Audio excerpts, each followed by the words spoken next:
And now, more fuckery from the nice guys. Be sure to wash your hands after listening and wait 30 minutes before swimming. My brain goes to, okay, well, we'll just keep it in an hour. And as soon as I approach like 50 minutes, I'm like, I got like 7 more things to talk about. I can't stop talking. So let me ask you, do you believe in UFOs, astral projections, mental telepathy, ESP, clairvoyance, spirit photography, telekinetic movement, full trance mediums, the Loch Ness Monster, and the nice guys on business? Most days, they take their meds. This is not one of those days. Welcome to Fuckery with the Nice Guys. No interviews, no business content. Just your 2 favorite slack-jawed mouth breathers ranting about whatever.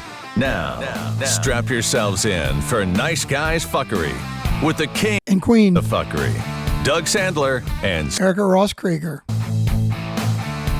I am doing it. I just hit record. You know, this is like a kamikaze version of the Nice Guys Fuckery, because I have a feeling, since Strick doesn't realize I'm even going to be recording today, he'll come home to either, what the fuck are you doing? Or, oh, thank God he did that. Well, so, text him. No. All right. I'd much rather record 2 episodes. In fact, Emily and I were talking about this, about how today, in fact, or earlier, texting back and forth, how we really wish today were Friday. I don't know what it is. It's like, just needs to be Friday already so we can listen to fuckery. You know what I think, Doug? I think you guys need to treat us to a solid fuck-long week of fuckery. A week of fuckery. I like this. 5 days in a row. Clear our schedule and just overdose with fuckery. Oh, totally. And soon, please. I'm into it. I like this. I was thinking about what I would like better. Would I like better if I was out of town to come home knowing something was taken care of where I didn't assume it would be taken care of, because I thought, I don't even know that he knows I'm going away on tomorrow. So I don't. So I guess he's got a business to run while I'm out of town. But I've run it for a couple of days while he was out of town. But he did run it for a week while I was 2 weeks while I was in Italy. So I don't know. I just figure I'd much rather beg forgiveness than ask permission. So I'm in it. That's the way I live. Well, if I were to say, hey, Strick, I'm not going to be in town on Wednesday or Thursday, can you find somebody to record with you? Erica, I know, would want to do it, but then I'm like, well, then he gets Erica. That's not fair to me. So, oh, pull me. Nah, this will be great. I think that he'll be pleasantly surprised, and if I know Strickland, he'll be relieved. So I tend to agree with you. And all right, so let me start here. I don't know if this is going to be inappropriate, what I'm about to say, or appropriate based upon the fact that you and I are good friends. I was in the shower thinking of Steve. Now, is that a good way to start an episode? Steve, my husband, or Steve O'Brien? No, not Steve O'Brien. Steve. Oh. I haven't thought of Steve O'Brien in quite some time, because especially not in the shower. No.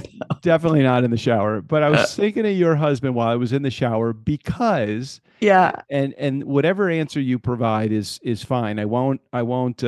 Nobody has to know except for our loyal fans. Or I'll plead the fifth. Okay, go. All right. I was in there using some of my Tiege Hanley products, and I was wondering, does Steve still use any of the products? Oh, he does. Absolutely, he does. He is like a loyal user, and that's how it is. Steve is, once he gets onto something, and that may take a while, but once he does, forget it. He's there for life. Now, there are a few of the products that it came with that he doesn't use.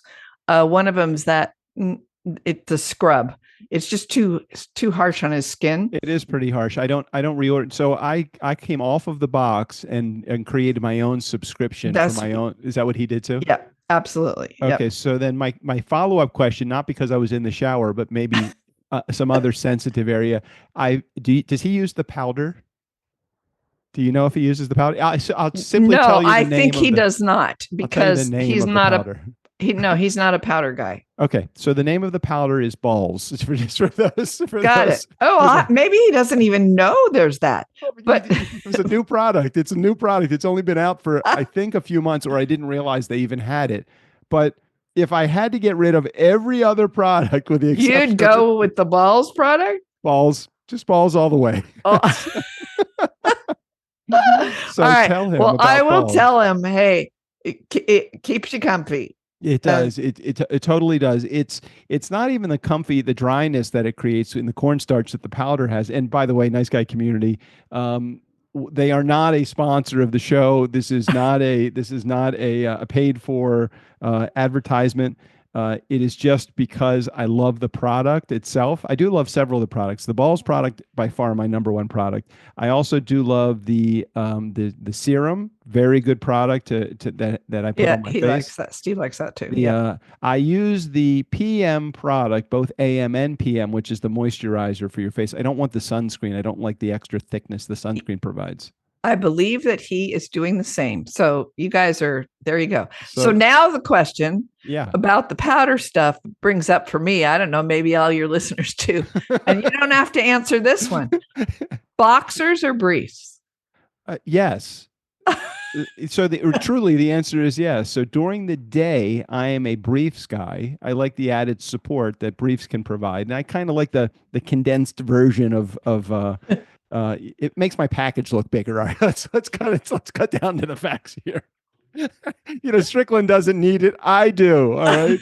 The other thing I like about boxers as opposed to briefs is that when in the evening, another one of our sponsors, which is was our sponsor, was, or maybe never, but maybe because they did give us a whole bunch of products. Was Tommy John's? Pair of Thieves. Oh, Pair of Thieves. No, Steve's a Tommy John's guy. Okay, I've never tried the Tommy John's. Tommy John's or Tommy Hilfiger? No, Tommy John's. I thought Tommy John's, wasn't that a pitcher?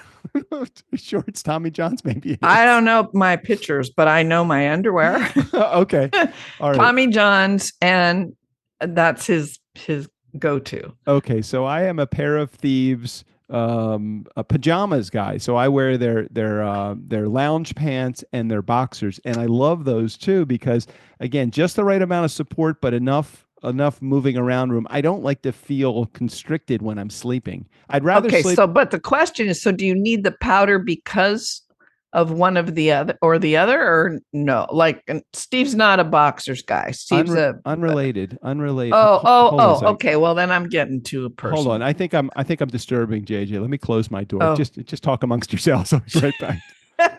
All right, Nice Guys community. While Doug goes to the door, I promise when he comes back, we will just continue the conversation right. about boxers, briefs, and balls.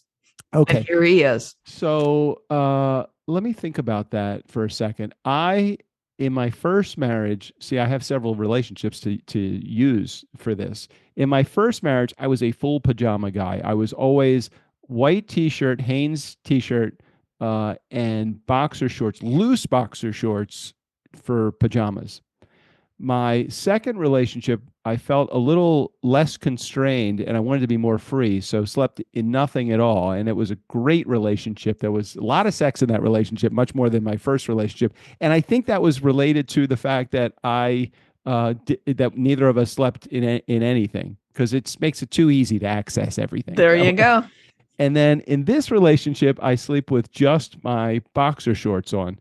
And the sex part I don't care about anymore, so it doesn't matter. And powder is not related to what you wear or what you don't wear. No, it is just in a warmer climate, it's just a cooling agent.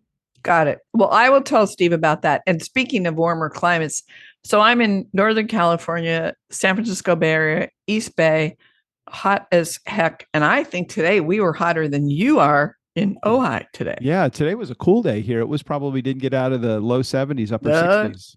What do you got up there right now? Well, yesterday it was hotter, but today I think only 83. Now, a lot of the Northern California homes do not have AC because they're not. Oh, it's on right now. And I have a neurological challenge. I won't go into it more, but I need to be cool. In fact, poor Steve, speaking of Steve, needs extra blankets at night because I need it very cool 24/7. In fact, you don't even want to know what our PG&E, you don't have PG&E down there, right? Yeah. Oh, you do? Yeah. Yeah. I'm probably paying the CEO's salary. Wow. I would say that our average, now we do have a whole house fan, so we can, do you have one of those? Because I'll tell you, it's a game changer. It's a game changer. We have fans in every room. We have a house fan. I also need it really clean in here. So we have a whole new HVAC system that purifies the air, not only through a HEPA, but through a charcoal filter. Wow. It's like a clean, you could do surgery in this house. Okay. So we're not quite that way. We open up the door and we live right next to a dump. So the dump air just comes right. No, just kidding. Oh. So but you have cats and we don't. We have cats, but our cats are during the day mainly outside or napping in on our bed. So I would say we experience probably an average during the summer of about $400 on our cooling bill. It might be a little higher, sometimes extremely higher if it's really, really hot. Wintertime gas bill is probably in the I don't know, we might be in the $200 range for gas. For electric, and another $100 for gas. So I would say on average we're probably spending $350 a month for gas and electric. Is that like a baby steps? Yep. I'll say no more. Yeah, we're probably double that. Wow. Well, if you need to keep it cool, and JJ does like it cool, so sometimes, like last night, I think we had 2 nights ago we had the AC on. And we have zoned heating, a heated mattress pad. So she's got a pad on her side. I have one on it's one, but it's just zones. I turned mine up, and she had hers off, and the AC was pouring on, and I was comfortable as possible because of that heating pad, which was great for me. Cool. Hey, am I supposed to play the role of Strickland here and say, wait, and I'll do it? Oh, welcome back.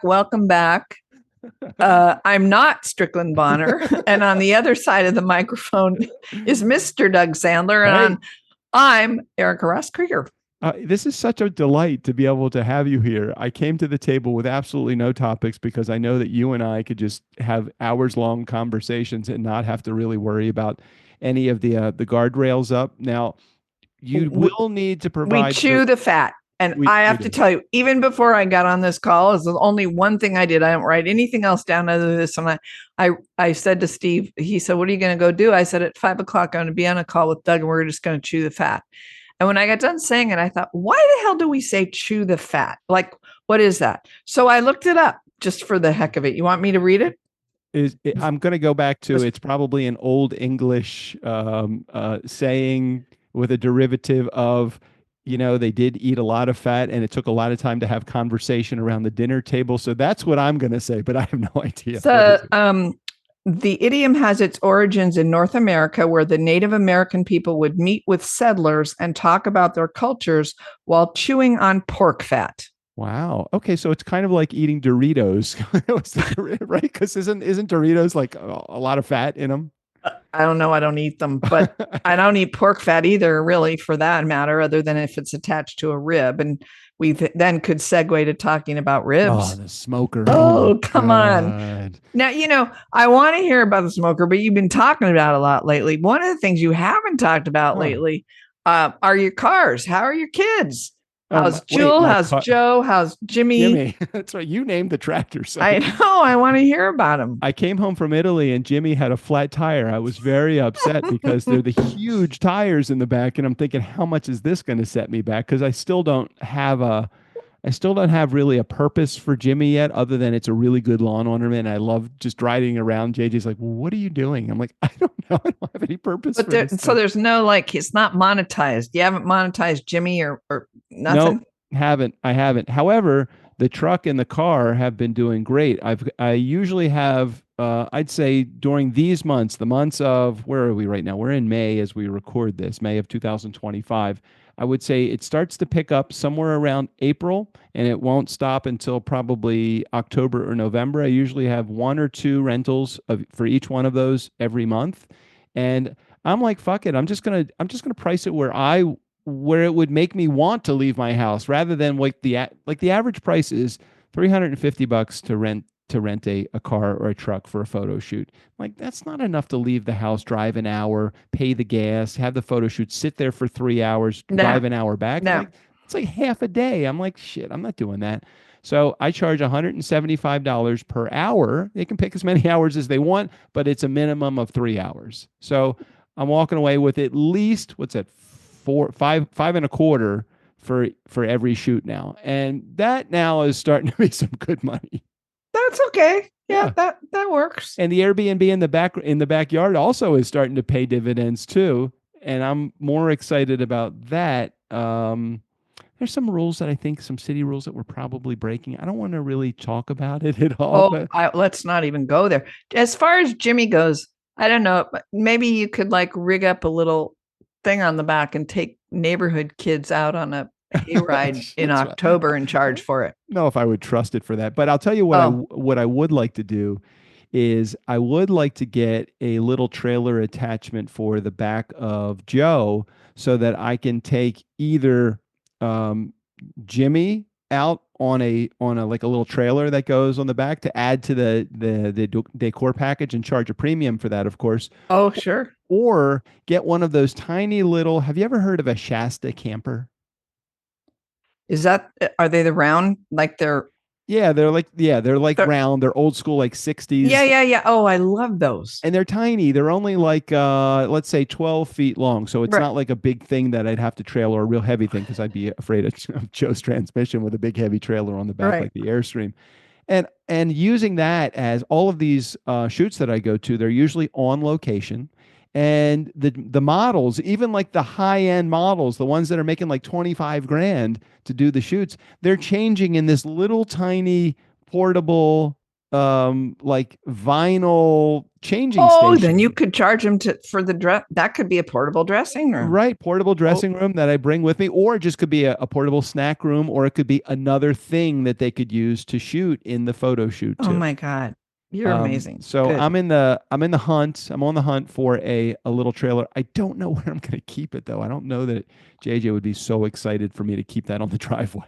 Oh shoot. So you may be up to your limit with vehicles. I think you're right. I think I enjoy the two. I probably could have another vehicle because I could park that on the street. Nobody complains about my truck on the street. They might, but I'll tell you on our street, and I hope my neighbor's not listening, but bless him, I love him anyway. So even if he is, he has I don't know what year it is. So I wouldn't even begin to guess. A very, very, very, very, very old Cadillac. Mm-hmm. I think I remember you telling me this before. That has, and it's still there 20 years later.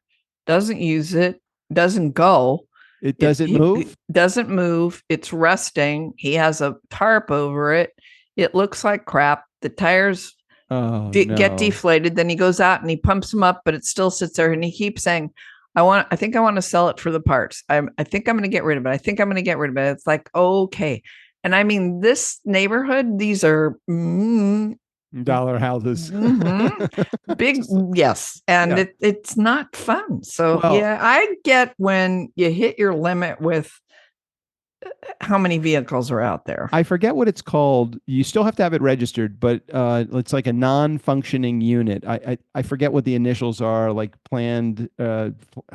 An NFU, a non-functioning unit. Right, something like that. You have to still have it registered, but you register it as non-functioning. If you don't have it registered, anybody could make an anonymous call. No, we've already tried. We've tried everything. Nope, it's registered. It's registered. Got it. Oh, it's even registered. So and it's always the guy that says, I'm going to get to this one day, that fucking never gets to it. It's like, just use it or get rid of it. Why do you have it under? And I'm like, hey, I'll make the call for you, sweetheart.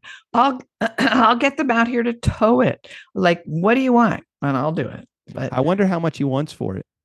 I don't know. You want me to find out? Yeah, I'm also JJ curious. will kill me. I'd also like to see a couple of photos with the cover off to see it. Does it eat? Would it? It could be in just nothing working, but ill taken care of. But would it start? Is it a seized engine or is it just a non-functioning engine? I don't know all that, but I'll tell you what. I'll do my reconnaissance work and check in with you on a voicemail. And I'd like to know. So here's the few bits of information. I would like to know the year, and the model of Cadillac that it is, and whether it's maybe a convertible or not a convertible. It's not a convertible. I know that. It's white. It could be like points in the back. Yeah. I'm in like 1950-ish. 50 something, right? 50 something. 50 or Cadillac. 60 maybe at the most, I think. It's definitely it's 60 or earlier. Yeah. And is it I know there's red. I could see in the windows there's red upholstery inside of it. Any rust, do you know? Yeah. Well, what I hate when you can see in the back on the trunk, it looks like mold in the metal. And I'm like, I don't even want mold near me, let alone. I don't know if it's mold in the metal. It could just be like completely like rotten. Right? I don't know. I will find out what you might need to know. Yeah. And he may, for all I know, he may give it to you if you tow it out of here. Well, I only have to go up to San Francisco County or whatever county you're in to collect it. I drove when I bought my Mustang, I bought it from a seller that was in San Francisco, and I drove it down to El Segundo, which was an 8-hour drive in the rain in January. I was a little bit afraid as I was driving this, not ever having driven a car that old before. But doesn't mean I wouldn't do it again now that I've done it once. All right. Well, I'll get you the info. Hey, so last week I was going to call in for a voicemail, but when I found out you were going to record with me, I then said there's not going to be a voicemail from me, right? Well, there are 2 voicemails from you because I had to check, and there was voicemail number 1, which went 3 minutes long. And then there was voicemail number 2. Now, was that you, or am I misreading the phone number on that? No, that's me. Both of them were me. The first one cut me off. The second one, but I'd say, why listen to me? I'll just tell you it. Okay, so I can skip so Nice Guy Community. We're about to take 5 minutes and 20 seconds of voicemail and turn it into 30 minutes of conversation. So watch how Erica and I magically do this. And then I had to sneak a peek because I needed to see if these were yours or anybody else's. And I don't generally do that because Ashley gives it to. But do we have other voicemails? There's 2 other voicemails. Oh, good. And Jared are those 2. So it will make it appropriate to not play the theme song from Jared music because I don't even know how to do that. I don't know how to do it. We can sing it. We could sing it. Well, I'm still battling with the voicemail from Jared. Screw the rest of y'all. My solution to that, it's very freaking simple. I know. Get rid of 1 word and put in 2. Very simple. All right, maybe when we get there, you have to do is remove the word screw. That's it. And because he sings screw with 2 syllables, screw the rest of you all you have to do is put in and from 2 words instead of screw. How hard is that? Well, you've heard when somebody is I'm kidding. I'm kidding. The amount of work that goes into this. I get it. But he could even voice over it. I was listening to a show today. I had a guest. Let me find out the name of the guest because I may as well do this right. Hold on a second. Let me go to Monday.com. Then I got to look at my schedule. Whose show did I sit in on yesterday? Oh, Brandon Coleman from the Brand On show. Very nice show. Hold on a second. He's actually come way. Hey, did you start your podcast again? Are we producing episodes for you? I haven't. I can't remember. No, we'll go back to that. So in January when things started happening with my mom, I said I was taking a break, and I didn't know how long the break would be. But no, I would never start podcasting without you. That. I do know that, and I know you would have shared that information with me, and you would have used our services. But at the same time, I was like, I don't remember. Yeah, I know. I got it. No, I have not. But that's a whole nother conversation. So Nick Loper is the name of the guest that was on the Brand On show, starring Brand. How great a name is that? Brandon Bradon Coleman Jr. to have a show called The Brand On Show. Well, that's probably why he did it. That's self-fulfilling prophecy right there. Totally brilliant. And the fact that he is a branding expert even makes it even better. Those 3 things wrapped up together. Nice. Anywho, Nick Loper was on the show, and he was a great guest. He was as casual a guest as you could possibly be. And the reason he was so casual is because then I go over to his show, and I see that his show is in the top 2%, which is great. Not quite as good as 0.5% like the Nice Guys, but top 2% of all podcasts that are out there. He has nearly 1,000 episodes, I think, and he had 1,900 reviews of his show. I'm Whoa. like, what am I doing wrong? We only have 400. Nice Guy community. Here is the call to action. Please go over to Apple Podcast. I'm going to let Erica. Erica, could you give me the call to action to our community? Go over to, here's the call to action. Do you have to tell me where though? Because otherwise I'll tell them. Apple Podcast. Go to Apple Podcast, write a damn good review for the show. And here's the thing. I think, Doug, let's make it really worth their while. You have between now and next week and ask 5 friends and let's see if we can get at least, I don't know, 500 seems like reasonable. It's right around the corner. 500 is really right around the corner. Nice Guy community. We are just about there. I felt like I was not quite doing my job because Nick's got he's got this whole business that's running from his podcast. It's called the Side Hustle Podcast. And he talks about side hustles and he runs a bunch of side hustles. And I'm like, we just kind of shoot the shit on this show. We share really valuable content, but we never ask anybody to do anything other than call in and leave a voicemail or buy a Nice Guy community shirt or mug or something, which again, I can't understand why people aren't doing that. I don't care that you don't buy a shirt. Maybe Tim does because he set up the whole system. Oh yeah, we're just asking for a review. It doesn't seem to be that's not bad. Hard. No, and if you write a review, then we'll put you on the show and you can come be a guest or something. See, therein lies the rub, Erica. I think most people don't want to be known as somebody that actually listens to shows. So that's part of the problem. So we promise we will never mention you unless you want us to mention. There you go. You can write a review and be anonymous, I think. That is true. Well, can't you? Or you can't? I don't want to give false information. I don't know. Maybe I don't know that either. ChatGPT that. Yeah. Well, but still, just write a review, guys. Come on. Yeah. Okay. I think we're good. Apple Podcasts. Go over there. Nice Guys on Business. That's the name of the show. Okay, just so you know that. Leave a 5-star review. Please just don't leave a 1-star review. That would. You know what? I'll go out on a limb and just say leave a review. Yeah. Yeah, I think that's a good thing. You feel like you're getting quality week in and week out, only for the last, 10 years? Absolutely. Just leave us a review. Okay, we've covered that. We've covered the balls. Now I got to cover. Because this voicemails. because I didn't leave the voicemail, or I did and we're not listening to it. I got to follow up and talk about what I was going to tell you. Do you remember? Did you write it down? Of course I do. No, I didn't write it down, but I remember because it's a hot topic. You're so topic good. Number 1. You mentioned Hearst Castle. That was you, not Strick, right? You? Yeah. I mentioned Hearst Castle. It's funny I mentioned it because the plan was I was going there. Yeah. So I want to hear that, follow up on that, and then I'll tell you a really cool thing about it. Okay. Now I've been there. I've been there because my son and his girlfriend. The 3 of us went. JJ had to stay. Okay. And did you love it? Because I love it. Okay, so I'm going to give you this in as short a way as I possibly can. Yes, I loved it. No, the tour guide was horrible. And this was a complete change from what the tour guide was last time, which was I wouldn't have gone back on that same tour had I thought there was any chance I was going to get the same tour guide. I found out more information about his family than I did about William Randolph Hearst. And I don't think that is what you should be doing. No.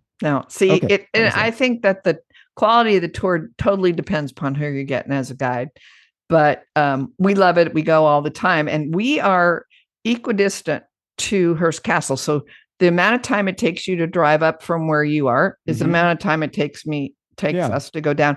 And when we go down, we usually stay in Cambria, and Cambria is like one of my favorite places on the planet. Oh my gosh. So many, we stopped in Cambria. We had a beer and listened to some live music and noticed how many art stores and shops there are in that town. There's more art shops than anything in that town. And did you walk on the boardwalk? Like they have these they're flat, I guess that's what you call them. They're sidewalks that are made of boards that are on the bluff out to the water, all down Moonstone Drive. You did not do that? Hold on a second. Okay. We were in Cambria. We were in the old town where it's a main street that runs left and right, and they have a coffee shop or 2 or 3, one gas station, and a whole bunch of art galleries, and a bunch of bars. And from there, if you cross PCH, if you cross Pacific Highway, never did that, go toward the water, you're only talking a half a mile at the most, but quarter of a mile.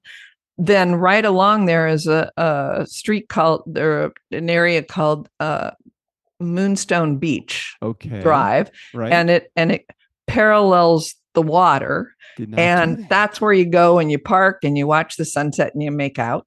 And and you can bring beer and sit and watch. Are there shops or anything along there, or is it just there's only little tiny there's gazillion-dollar homes, and then there are a whole bunch of very reasonable hotel motel places, like the Fireside Inn and the Pelican Inn and all that, but they're really cute to stay in. Right. And then you're right there on the water. And then all along it, like for miles from one end all the way up to the next town, are these boardwalk things. I don't know how to explain it, but oh my God, you're really missing out. We stayed at in Pismo Beach, so we didn't even get to the experience that. We just happened to stop at Cambria because I saw this little town right on the east side of PCH or Route 1 in that part of California, and it was just so cute. I'm like, we should go here and have a beer or have lunch. Oh, I'm glad you did. I'll send you some photos of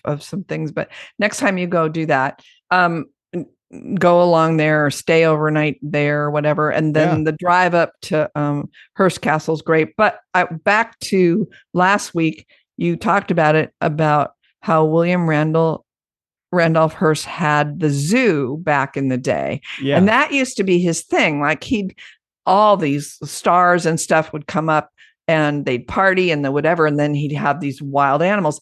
And you said, oh, I think he had everything. He had cats, he had cougars, he had jaguars, he had lions, he had tigers, everything. He had an elephant. And the things that are there now are the zebras, and they're still on the side of the hill. But you didn't think they had cats. Oh yeah, they had. I wasn't sure because I didn't know if they had a polar bear enclosure that they reminded us that they had the polar bear enclosure. When you sit in on the tour, they give you part of the tour is like a 10-minute or maybe a 5-minute little movie, and they kept showing movies of these polar bears and the other stars that we're visiting. They didn't show all the other stuff other than they kept saying they had every kind of animal that a zoo would have. And I didn't know, were they in, you can't let just like a big cat roam, so they had to keep them in cages, I guess. Oh yeah, in fact the cages are still there. I saw the polar bear stuff. I didn't see any cat cages. So it depends what tour you take or when, and who you have doing.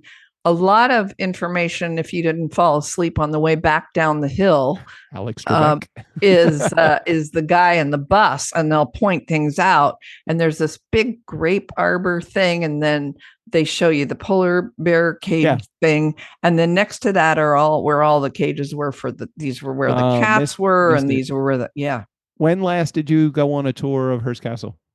Right before COVID. Okay, so lockdown. I don't know. That had been 2019. I don't know if this is new or if this is something that's been in existence. I seem to recall this the last time, but that was after COVID also. Alex Trebek, they have a pre-recorded going up the hill and down the hill message from him. The guy that was the bus driver did not, although he had a microphone, he never got on the microphone. So here's the deal. You got to find a bus driver that's willing to turn it off. So we had one guy who said, on the way down, I'll tell you more. And so we got him again. And on the way down, he said, so let me tell you. You just got to get the right. I got it. So we did the grand room tour, which includes the inside pool and the outside pool. The outside pool for me is the most dramatic and amazing part. Is that incredible or what? It's ridiculous. And then, you can rent it, right? I think I told you my rule on the renting. So if you are on the tour and you are so captivated by the pool, you want to go in and you just happen to go in, they will slap you with a $1,500 fine to jump in, because I asked the last tour guide. I also asked the last tour guide, how much does it cost if you want to rent the pool? And they said $1,000 to rent it for you and friends. And I said, okay, so in other words, I'm going to, wait a minute, hold on. It was the other way around. It's the other way around. Right. $1,000 for the fine. I'm like, I'll just jump in the pool. Yeah. And you get a free escort out of Hearst Castle at the same time. So yeah, I don't think they want you to go in. Man, they really, really stress they don't want you to sit or touch anything other than that Home Depot carpet that, they put down so that you right. Now, I happen to like the indoor pool as well. I mean, it's a very different feel, but I like seeing like there's that dive thing that they dive down. I know people aren't, if you're not there, it doesn't sound wonderful while we're talking about it on air, but it really is kind of cool. It is a very, very cool, very huge, lavish, elaborate house that took 29 years to build between he and his architect, and of course all of the people that worked on it. He never lifted a finger to do any of it himself. What's challenging for me about the whole William Randolph Hearst thing, and by the way, we watched Citizen Kane the night before we went because Olive wanted to, my son's girlfriend wanted to show Adam the other side of like the unauthorized quote unquote biography of William Randolph Hearst, which it really isn't. Right. It was and the whole thing took place in a mansion in New York where they shot it. But at the same time, you want to see like what did people really think was happening, and his madness and the thing, and his being a recluse and lonely in the very end stages of his life. But it's a really interesting story. But the thing that I was challenged with was understanding that Hearst, he never wanted for anything ever in his life financially. I mean, he was born into it, and he lived his entire life doing what he wanted to do, and he died that way as well. So I don't really feel like he had the normal struggles and was relatable to anybody that would be in my circle. I don't know about your circle or in our audience. So no, it is fun to see what it was there and what it might have been like to be a guest there. But yeah, it's like a parallel universe. That's about as much. I will say one thing though. Well, I've said a lot of things, but I'll say another thing. I'm not a big gift shop person when you go to places, but at Hearst Castle, the gift shop there, I'll give it a 6-star rating. Nice. We have more. We have 6 out of 5. Oh. We have more pieces of beautiful art in our house that we've gotten there. Really? And I collect a lot of beautiful pieces of art that are just meaningful to me. Like I have this African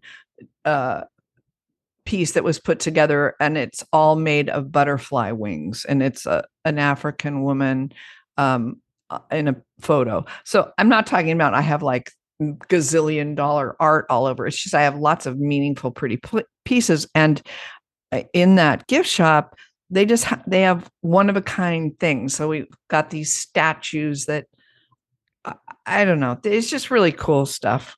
That's all I can say. Okay. And the magnificence of the tour did not disappoint. The tour guide was just bad. There's usually a tour in front and behind you, and it's not like they're pushing up or you're leaning into the next. So they're timed. He kept getting to the point where he needed to go into the house because he was finished sharing all of the information that he had. And he kept saying, we need to just sit here for 3 or 4 minutes while we're waiting for the next tour to clear out in front of us. And I kept thinking, I'm sure in Hearst Castle training, they didn't tell your people to sit there and wait. Give me information. He kept saying, what questions do you have? Do you have a question about, I'm like, I want to hear. I don't know what questions I have until you start talking. Now, I will tell you for those listening that want to know this, and if you're wondering if there are accessible tours, there are. We need to do that because accessibility is an issue for me. And so they're a really very different tour than what you get. So there are just those of us that have mobility equipment with us get loaded onto these little things, and Steve comes along and we get a whole separate tour from you. Well, and it's very cool. I'm sure. I'm sure. I could see a couple people that were behind us were taking a 6-passenger like golf cart Yes, around. Now, that's it. that was it. Okay. Yep. So also though, there are a number of challenges at the castle because I'm sure it wasn't built ADA compliant. Right. There's a lot of steps there. So you have to have the tour that would guide you around all of those. That's right. And it drives around the back, and you get a private and into the kitchen from a room that none of you would go through. So you get some, there's an advantage. So the next tour that I want to go on, you just said it. I want to tour the kitchen. There is a specific kitchen tour that you can get. And I think I've graduated. I've done this one now 4 times. Okay. I'm ready to go rent a mobility scooter and take it up there and say that you need the accessibility tour. I think I would sooner just have a different tour. They have different tours. Yeah. No, get the kitchen tour. It's really cool. Kitchen tour. Okay. That's good to know. Was that, so what was the question that you just wanted to know what we were doing on the Hearst Castle tour? Was that what part of your voicemail was going to be? No, I think I've talked way more than I did on the voicemail. No, I was just telling you because your question was, boy, I wonder if there were any cats, large cats. Okay. So that was voicemail, and then I was telling you about that I liked it or something. Got it. Okay, then you went into, so you ran out of time. No, yes, you ran out of time. And then I shifted to I think Strickland was talking about going to Vegas to see Donny Osmond. Yeah, and I swore that Donny Osmond had died, but he hasn't. And right. And he and his sister Marie, for many years, and I don't look it up, you can look it up, they had a residency at the old Flamingo. Wow. Okay. For a gazillion years. And the year before, again, 2019, right before the lockdown, we went to Vegas and went to see the Donny and Marie show.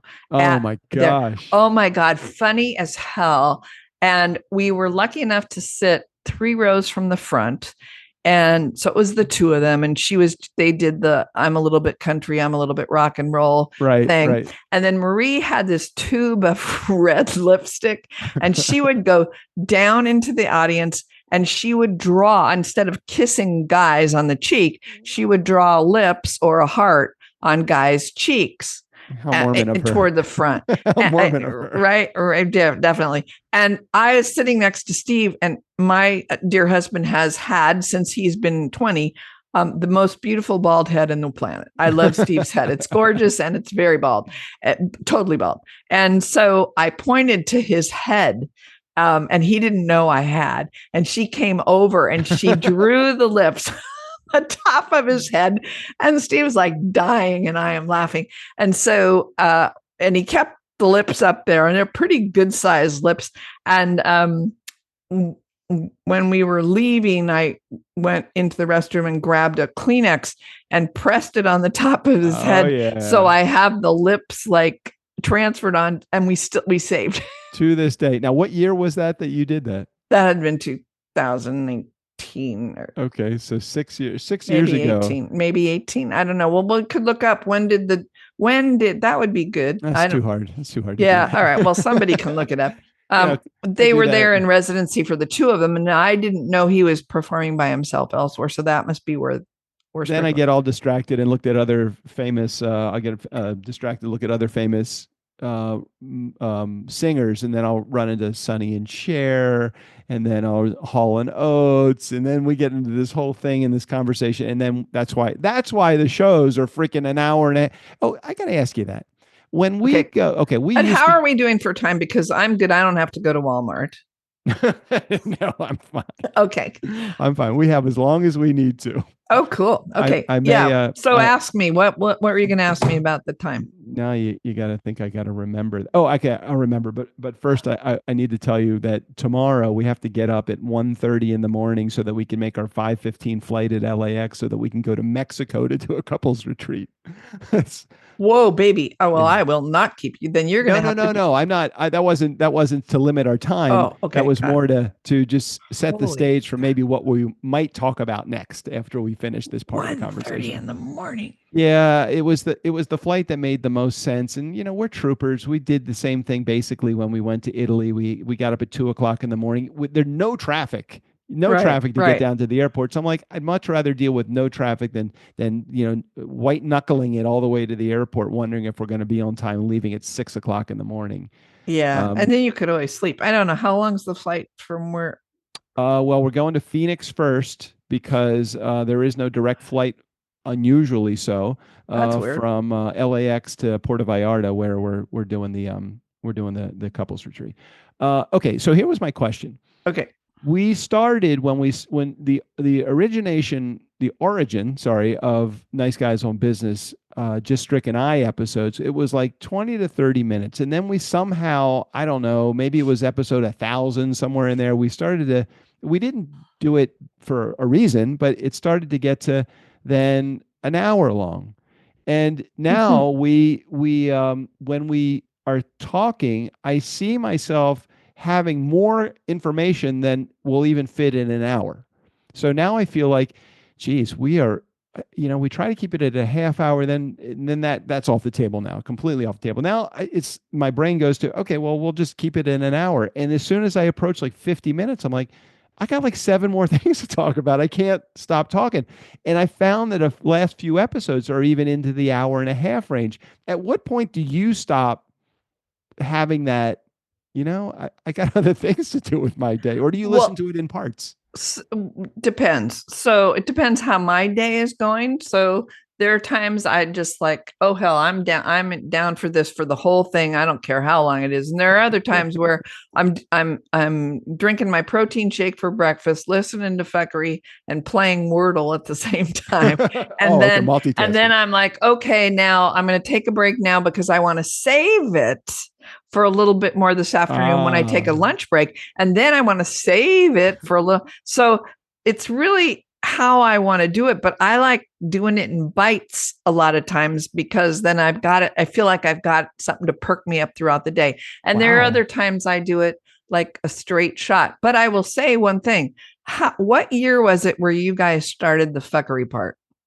You and Strick? Well, it originally started as business advice, just me and Strick, 56 episodes or something until we had our first guest. And then I don't know when we went to 5 episodes a week, all interview episodes. Then we dropped down to 3. I think it was 2 and a fuckery episode. The short answer is, I don't know. Okay, but guess. I mean, if you had to guess, you've been doing fuckery for more than 5 years. Oh yeah, for sure. More than 5 years. Well, think about how the world has shifted and there is so much damn information available for us nonstop, right? I mean, it's information, right?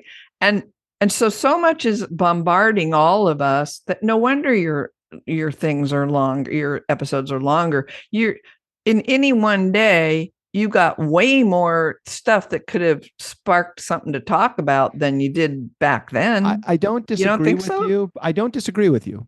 But it's like, so what you're saying is we're like the CNN of fuckery is what you're saying. It's like, hey, when did there get to be enough news that we can do this news 24 hours a day, 7 days a week? But I think that I have starved myself off. I just this past week when I got back from where the hell was I? It was after Italy, so I don't remember where I was. Since I got back, whenever it was, maybe a week ago, since January, I started now looking at the stock market again. Oh, because it was fucking scaring the hell out of me, and I was concerned. I'm like, I was doom and gloom there. I'm like, why am I doing this? It doesn't matter what the stock market is in January because I'm in it for at least another 10 years anyway. And historically, just like real estate, the stock market has gone up. So why am I doing this? So I starved myself off of that. I also, in December, I think you might remember this, I may have even started in November, I stopped Facebooking.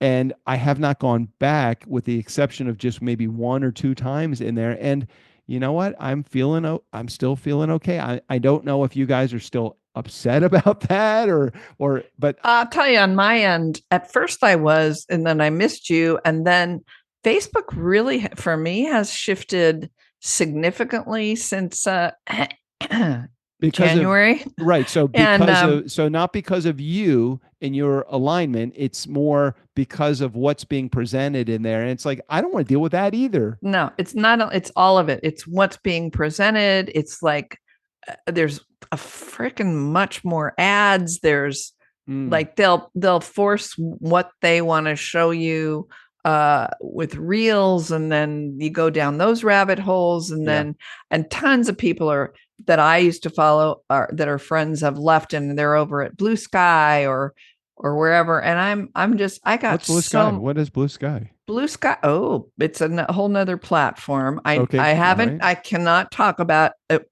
with authority because I know nothing. I'm sure. Well, then you fit in perfectly with the show content. Right. Can't talk about no authority. So, but I do know this. From what I hear and the people that have gone there, they like it way more. That it's way less politics apparently, and people feel. They like it better. I don't know. Okay. I haven't explored it yet, or if I will, I don't know. But life has shifted so much for me since January with what's going on with my mom that I can't tell if it's just that or if it's like I don't have as much interest in it as I did before. I feel you. I hear you. I relate to what you're saying. Sometimes my son talks and I'm like, and I remind him of this. I'm like, what language are you speaking now? Yeah. He says these words and he talks to his girlfriend with these words. No, they're not negative words. They're just more like, I can't even remember. I can't even think of one word that he's using right now. You bodied that. Yeah. Like, what does that mean? Right. Well, that means you completely engage your whole core in everything that you bodied that. I'm like, where did that doesn't even, I mean, I guess it makes sense, but I don't understand. You can use it in so many different ways. And I'm sure I'm using it wrong here, but he speaks in this language where it's not just the word, the action word, it's the few words preceding it and the few words that are after that. And then I listen, as I did for 3 hours in each direction between Hearst Castle and my house, to the music that he listens to. And I'm like, oh, this is where he gets it from, because all of the words in the music are geared towards whatever it is slang and whatever. It doesn't have to be foul. It just is I'm like, where did these words come from? So it's happening lost. So fast. Oh, good. I am too. Okay. And I feel like at 60, it's okay to be lost. That's the way I figure. I had a conversation and I do a lot of these interviews on Nice Guys with a lot younger people than I am and in a lot different stage of their career. And all I keep thinking sometimes when I'm talking to these people is, you are working way too hard. And I'm not saying that I'm working not enough, or they're not saying I'm not working enough, but I just keep thinking you're hustling like every minute of every day. Yeah. See, hustle ain't my thing. And from what I know of you, it's not yours either. I think you and I have pretty similar schedules. I'm like, good day is like, maybe I'll work from 1 to 4. Right. I feel the same way. I like to get up early. I like to have my coffee. I'll look at my email to see if there was any podcast emergencies that happened with any of my clients so we can resolve them. I let the morning it happen on its own. So we'll go hiking or we'll go to the gym or I'll hang out around the pool, hanging out with the cats, go check on the Airstream. I'll look at the cars. I'll do some gardening. It's like none of this is related to work, but all of this is related to work, because without that, I won't enjoy the next 3 hours, because I'll keep thinking, I really should have checked on the, on the waste tank on the way. It's not sexy work. It's just work I like doing. I got to do those weeds. It's like I got to get rid of those weeds. That's right. So that happens, and usually until about 11 o'clock, same time frame that you're maybe in. I might do an hour or two of work, then I'll have some lunch, and then maybe I'll go back to work a little bit, or maybe I'm just constantly checking emails through the day, but not really doing anything, just kind of pushing the paper from my left side of my desk to the right side of my desk. And then you're planning what's going in the smoker. Yeah, then we have to plan what's going to the smoker or what cocktail I'm going to be making for myself. Okay, now so I gotta pick up. We gotta go sideways from here to something. Okay. Talk to me about who and how dinners get planned. So here's what I mean by that. So is it you who says, "Hey JJ, tomorrow I want to put XYZ in the smoker. That's what we're having for dinner." Or do you plan the whole week and say, on Tuesday, let's smoke this, and on Thursday we smoke that?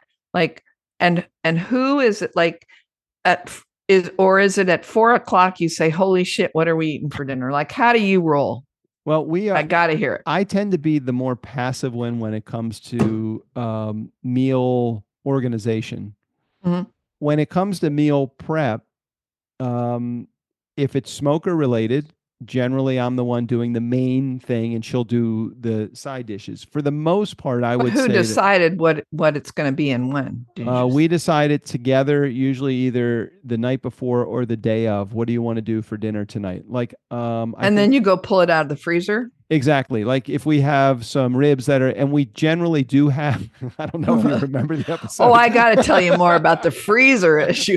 I got it. Such a great idea for you for the freezer. I'm sorry. We're going to go there too. See, I'm just as off the map as you are. That's all right. Miss Strickland.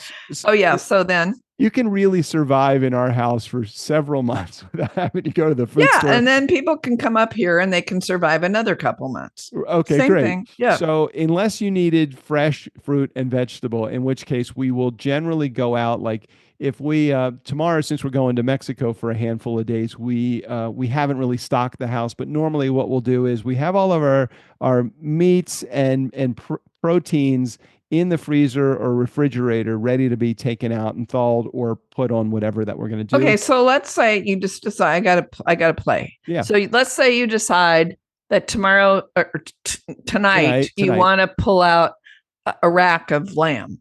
Okay. And it's frozen. So how do you thaw it? Well, it will thaw. If you take something out in the morning and you don't refrigerate it, it will thaw. Oh, you don't? Oh my God. I never thought anything out without the refrigerator. So it always takes me like 48 hours because I think that's a little bit more paranoia setting in than I'm sure it is. Enneagram 6, and so is our dear friend. if it's like cryovac, it's like, yeah. It's like you don't. I personally, maybe somebody's yelling at the computer right now or their ear pods like, no, you can't do that. But so but that's good to know. So you pull it out of the freezer and leave it on the countertop? Right. So we'll pull it out, and then after winter's finished eating the raw food. So sometimes we have to protect it from the cats. But let's say this morning we decide we're going to have chicken on the grill. All right. Now, chicken does not take the entire day to thaw. Got it. Yeah. It doesn't even take close to that. So a few hours after we take it out of the freezer, it probably is okay, just based upon what I can feel. It's still very cold, but it's still maybe even a little frozen. I can put it in the refrigerator, let's say at noon, if it's been out since 7.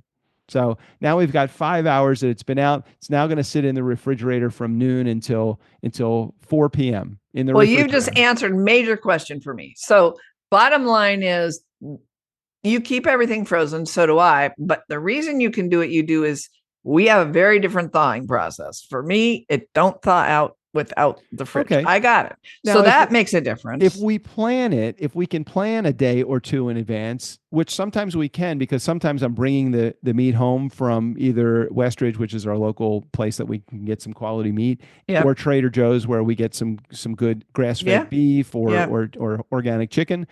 It goes in the refrigerator, and I don't freeze it, so we just take it from there. Generally, I feel comfortable leaving something in the refrigerator for up to a few days without making a decision on freezing it. So then it will go directly on the smoker or on the grill from there. Got it. Okay, now go back to the freezer for a second, because I don't know how many episodes ago you talked about your freezer and I thought, I got to tell you a little secret. Yeah, go ahead. But maybe, so you get a piece of paper and you get it laminated, 8.5 by 11, and you get a dry rub off marker. Yeah. And if it goes in the freezer, you write it on that, and you write ribs, May 12th. So organized. And then every time something comes out, you wipe it off. Does that not work for you, or what? It would totally work. It sounds like a fabulous idea, worthy of application at any residence where normalcy is of the day. Okay. We did an entire inventory thinking, okay, we're going to just take the inventory of the freezer. We wrote down the 50 items that were in there, everything that was in there. We wrote them down. Yeah. We put it on a piece of paper, and we put the paper on our pantry door so that we could see it anytime we went to our pantry. So if let's say that we were going to have apricot ice cream that we made, or apricot sorbet that we made. Okay, the apricot sorbet comes out. We easily just put a line through it, and now we have 49 items in the freezer. The challenge is taking that pen and actually putting the line through it. It may not seem like it's a challenge, but it became the challenge. Like if I were to go to my pantry right now, I don't even know that list even still exists. Now, why in the pantry rather than on top of the freezer itself? Well, that would introduce the fact that you would think that there was like, hey, well, you probably have room on top of your freezer because it's a freezer. You got to have access to it. Every surface has something on it. So if you took a magnet and put the magnet against the paper on the side of it, I'm just saying. Seemed like that would be a great idea. Somebody has to lead that charge in this house because it's not me. Or have a dry board dry whiteboard right above it or something. It would seem like it would be super easy if we just had a QR code scanner so that when we pulled something out, it just automatically got scanned. There's then Amazon could refresh with whatever company that we were, or Alexa could refresh. Not you, Alexa. Could refresh. Got it. With whatever we have. But yeah, our freezer management is not where I would like it to be. I'm sure that neither one of us is completely happy with our freezer management here in this house. Well, will that be a topic you discuss in your couples retreat? Well, we are leading the couples retreat, so probably. Oh my God. So probably not. Well, that's all right. You can just make a topic be, let's all talk about freezer management. Well, I forgot this is the one you're leading. Yeah. So JJ, and I haven't talked about it a lot on the show, so I'm happy to answer questions about it, but no, we haven't.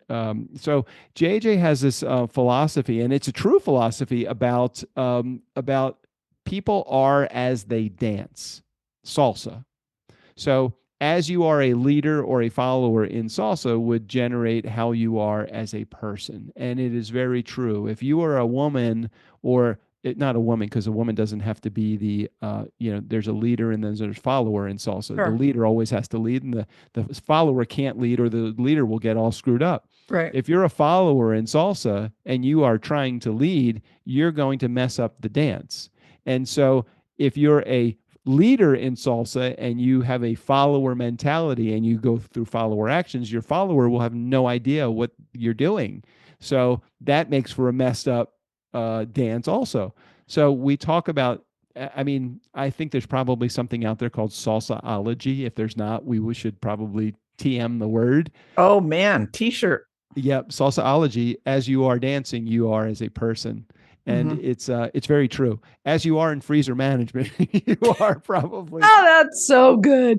So, yes. Yeah, that could be a topic that we do bring up as an example of two people that just don't want to have to manage. We manage so many other things in our lives. We don't have a problem with the outcome, so there really isn't a problem with what we're doing with the freezer. It's just perceived as a problem whenever we're like, well, what do we have in the freezer? I don't know. Right. Right. But it's filled.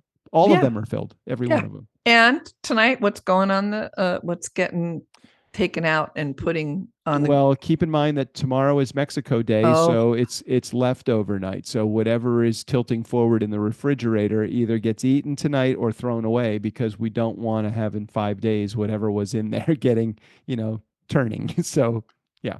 So our challenge this week, which I love. So Steve is doing twice a year. He does a really robust detox cleanse. Okay. And it lasts 2 weeks. There's prep, 3 weeks actually. There's prep before, then there's the actual week of no food, and then there's a week getting back to food. And that week of no food is very nutritional broths and teas and all that.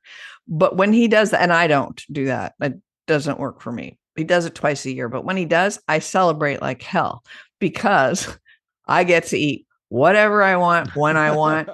Like if I want to eat leftovers, I will. If I want to order takeout, I will. We don't have to, I don't have to coordinate. I don't have to lead. I don't have to follow. I don't have to do nothing. So you want to have your soup, you want to eat it at 3:00, 6:00, 8:00, and I want to eat dinner at whatever it is. I do whatever I want. So I'm happy camper. Do you celebrate, but you enjoy the coming together, the other oh yeah 49 weeks of the year? Oh yeah. Oh, absolutely. And it's just a nice break. It's like, I don't know about you, but there are nights where I say, I really feel like, I don't know, Chinese food.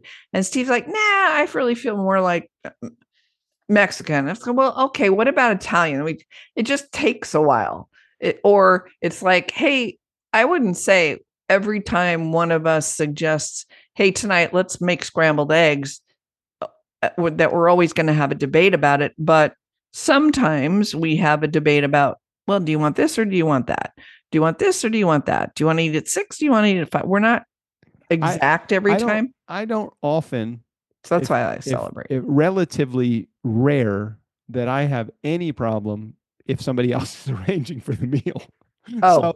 So if JJ's, because she's a great cook, I love her food and it's always healthy. It's always gluten-free, mostly dairy-free, which is great for me. So we eat similar. And so, if she says, like last night, she had a client here this weekend and stayed in the Airstream, and we were making, or she made this amazing meal that included rotisserie chicken, or baked chicken. And then it was a cauliflower with this amazing, like almost like a heated buffalo kind of sauce that was on it, and it was baked into it, and a salad. And for dessert, it was like this strawberry gluten-free crumble.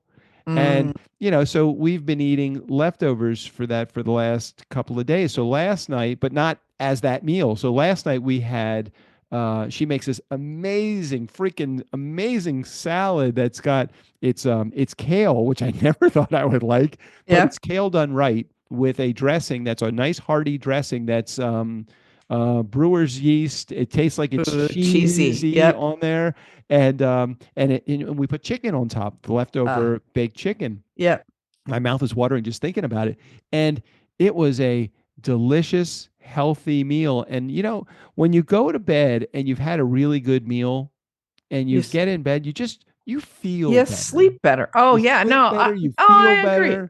And so like that.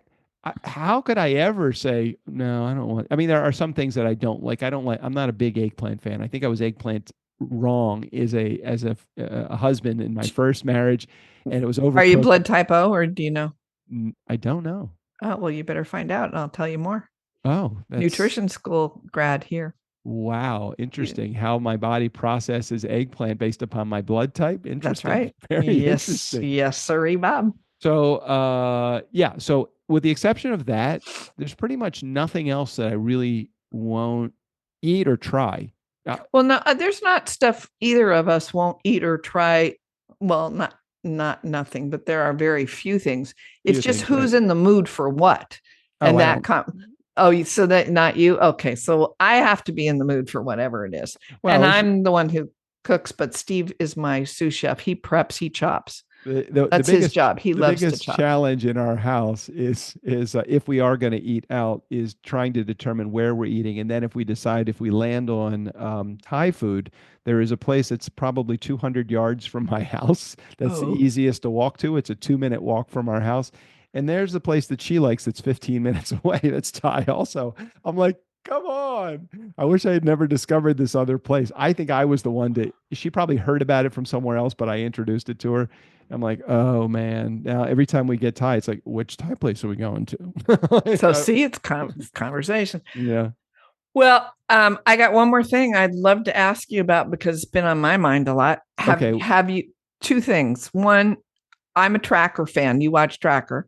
Yes. With what's the guy's name? I can't remember the name of it. Hang on.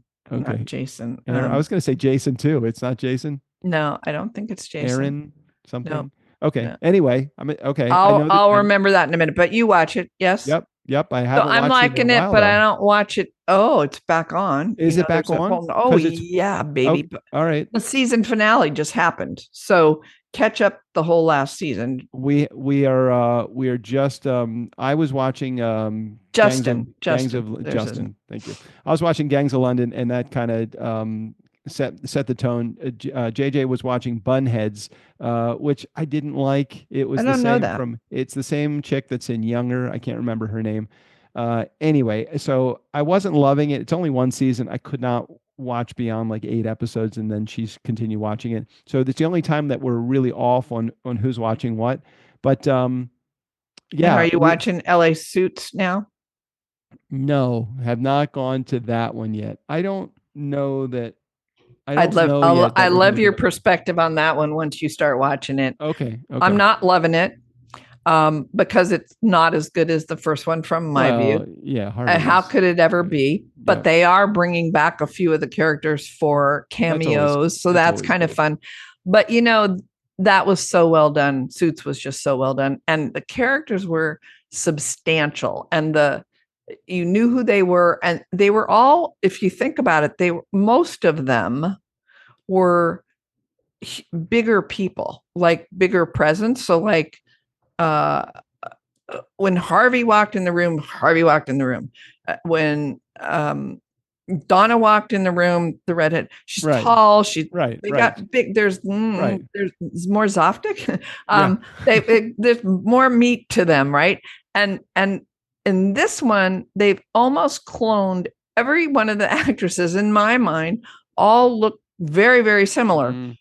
Slight, long, dark hair, different tones of skin from light to dark, but not much different. So everybody looks very similar. I can't explain it. It's just all right. So you're not digging it. Let's put it this way. I like it enough where I'd watch the next episode, but you'll do that through the entire season. So it's not really pulling you in, but it's there. So it's doable. Okay. Yeah. Well, we're watching right now. We're watching the last few episodes of Handmaid's Tale. I like this season. This is good. I feel like it's not just doom and gloom. They're actually getting somewhere, and I feel like they're gonna make a move to freedom. I don't know if you're a fan of the show or if you've watched it at all. I haven't, and I don't know what it is, but it's never drawn me. Although I love the main actress who's used to be in Mad Men. Yeah.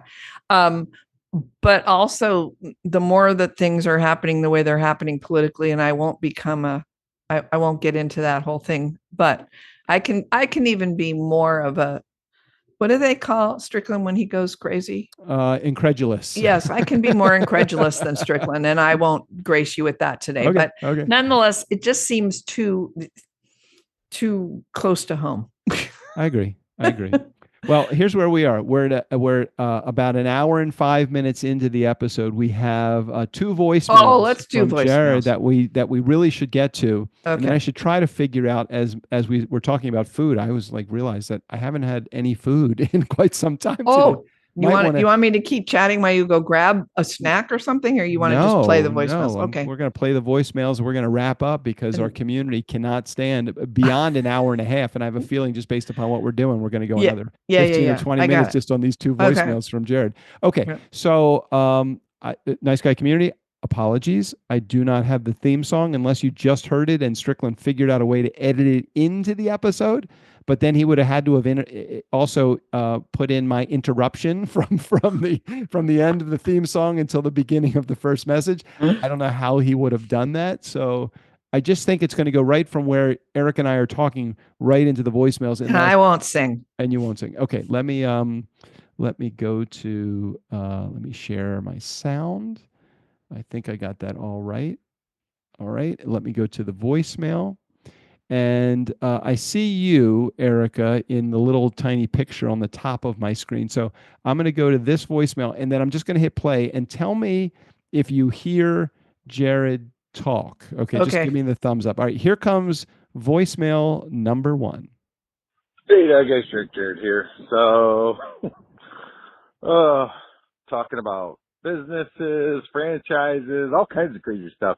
Doug Strick was not wrong. You were off the rails pretty quickly there. But anyways, Strick, you commented about the Pope and the Donald Trump Pope picture, and you said that he said Catholics can't take a joke. Well, I happened to see what he said. I watched him respond to this person. I can't remember the name of the person that asked him about it.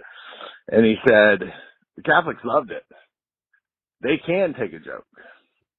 It's the fake news media who can't take a joke. So it's funny that it went from him saying what he did to, oh, he said Catholics can't take a joke. And so, no, it's apparently being spread around by people that's what's happening. But anyways, I did see that particular one, oddly enough. I mean, I don't go out of my way to watch any of that stuff, but it happened across one of my feeds.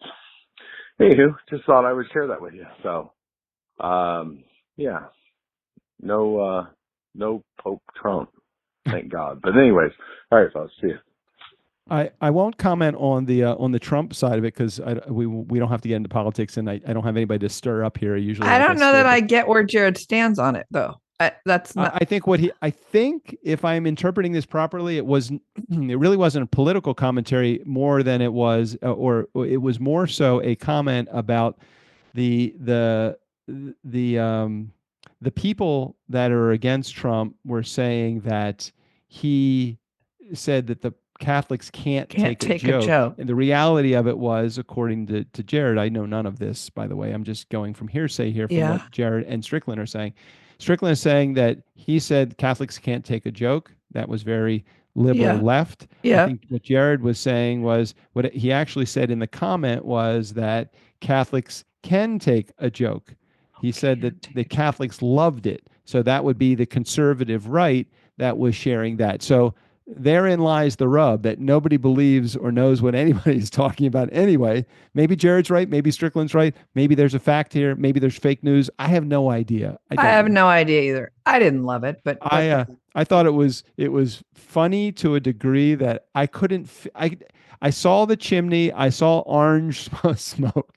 I honestly, I didn't even get it at first. So, you didn't see him dressed as a pope, though?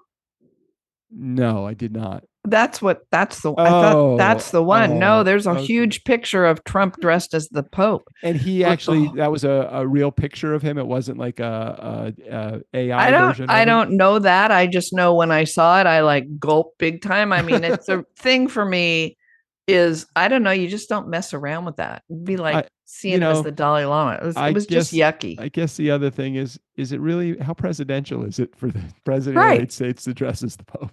Right. I don't know. I didn't like it. I don't think any of us should be dressing as the Pope. But you know what? Theme song from Jared. Screw the rest of you all. Okay. Got it. All right. Let's see the next one. Let's get to voicemail number 2. Hey, Doug, hey, Strick, Jared here. Voicemail number 2. Okay. All right, fellas. Apparently I got catching up to do because I've missed a couple of weeks of calling in. So I apologize for being a slacker. No, I don't. Maybe a little. I like hearing myself on the voicemail, so I'm apologizing to myself, I think, really. Anyways, you guys were talking about, the length of the show again. And, as I said before, you guys just have your conversations. And when it's over, it's over. Dude, the fucking lengths don't matter. True. Doug, Strick, if one of you has something you want to talk about it when you're done. Or if there's something you don't want to talk about on the recording, and fucking cut it, man. It's all good. We are just happy that you guys take the time to hit that record button every week. So it's not about the length. So size doesn't matter. I'll let you two ponder that one. Anyways, so I appreciate you guys and love the show. See ya. There you go. We got the answer. But what about the links though? Do we go? Have you ever heard something that was referenced in the show and we said we're going to put a link in the show notes? Have you ever gone to the show notes to check a link? I have. You have? Mm-hmm. Yeah, Would you have been disappointed if it wasn't there? I think there might have been a time you did say there was something there and there wasn't, but I wasn't like, oh, well, I'm not going to like follow up and then call and bitch about it. And I can't even remember what that might have been. But if there is something of interest that oh man, I can't wait to go check that link out, I would. Well, but I don't think we have links today. No links. I purposely left anything that would be link related out because that would be like the next step. Like I have no idea. I don't know where the show notes to me. I don't even know where they are. I mean, are they in? It seems like it doesn't. Do they really exist? I refer to them all the time, but I have no idea. Of course they do. I mean, if you go to your phone and you go under the Apple thing and you play it from there and you scroll down, you can see the show notes. That was a lot of steps. That's a very lot of steps. But I don't think I could. I don't do steps. Oh, okay. So you don't do steps. I don't do links. I would prefer that if there's something that we need people to do. I think we actually said to them, rate and review, but we didn't tell them how to do it. Right. That's true. Okay. Well, if you can't figure it out, you should not be listening to the show. I will just tell you that right now. I don't want to do it. I probably could figure it out, but hell, if you don't know how to do it, I don't want to be the one. Here's what we can do now. Chat GPT it. There you go. See, it's good for something. And my view is you got to get busy. You got to go eat leftovers and you got to get ready to get up at 1:30 in the morning for God's sake. Jeez, what the hell was I thinking? I don't know. Okay. Program the coffee maker to go off so you at least get some coffee in your. No, because it's an hour and a half drive. I'd have to pee like a racehorse. Then you have to by pee. the time. Forget I don't want to have anything. I'm just going to go to Earth Cafe when we get to the Southwest. That's the best part about getting to LAX. Having the coffee at Earth Cafe, although it is an $18 cup of coffee, it's probably worth it. And by the time, holy crap, that's a whole conversation for another day. Coffee, we'll talk about another time. We will. All right, why don't you say the magic words to finalize? The magic words are Steve O'Brien. Go ahead and take us out. For the Nice Guys on Business, I'm Steve O'Brien. Fill up your week with the nice guys. That's their story, and they're sticking to it.